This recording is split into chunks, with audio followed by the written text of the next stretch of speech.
গাছ থেকে আম পেড়ে আম মাখা খাওয়ার মজাই আলাদা। আর এরকম আম মাখা কারা কারা খাও আমাকে অবশ্যই কমেন্ট বক্সে কমেন্ট করে জানিও।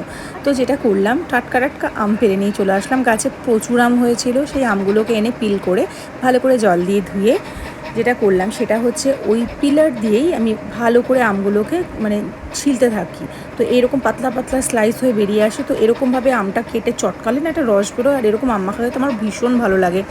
তো যাই হোক, এরকম পুরো আমটা করে নিয়েছিলাম। তারপরে লাল লাল কাঁচা লঙ্কা নিয়ে নুন নিয়ে ভালো করে ডলে, আর কাসুন্দিটা অ্যাভয়েড করেছিলাম। কাসুন্দি আমের টেস্টটাকে একটু চেঞ্জ করে বলে আমি আমের পুরো টেস্ট পাই না, তার জন্য কাসুন্দি বেশি দিইনি, আমি জাস্ট নামমাত্র লাস্টে দিয়েছিলাম।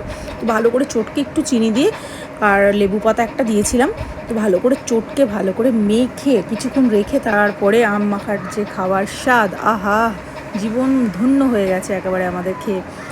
আমি খেলাম, আমার ননদ খেলো, আমার মাসি শাশুড়ি খেলো, সবাই মিলে করে হাত দিয়ে টপা টপ খেয়ে ফেললাম। আর আমটা ভীষণ টক ছিল, মানে মুখে দিতেই মুখের এক্সপ্রেশন দেখতেই পাচ্ছ। আর এখন বলতে বলতেও আমার মুখে জিভের জল চলে আসছে, আর টক জিনিসটাই এরকম হয়।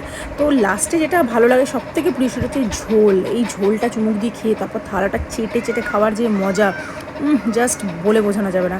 তো এই রইলো আমাদের আম মাখার একটা ছোট্ট মিনি এপিসোড। কার কার ভালো লাগলো অবশ্যই লাইক করো, কমেন্ট করো, আর ভিডিওটা দেখার জন্য সবাইকে থ্যাংক ইউ।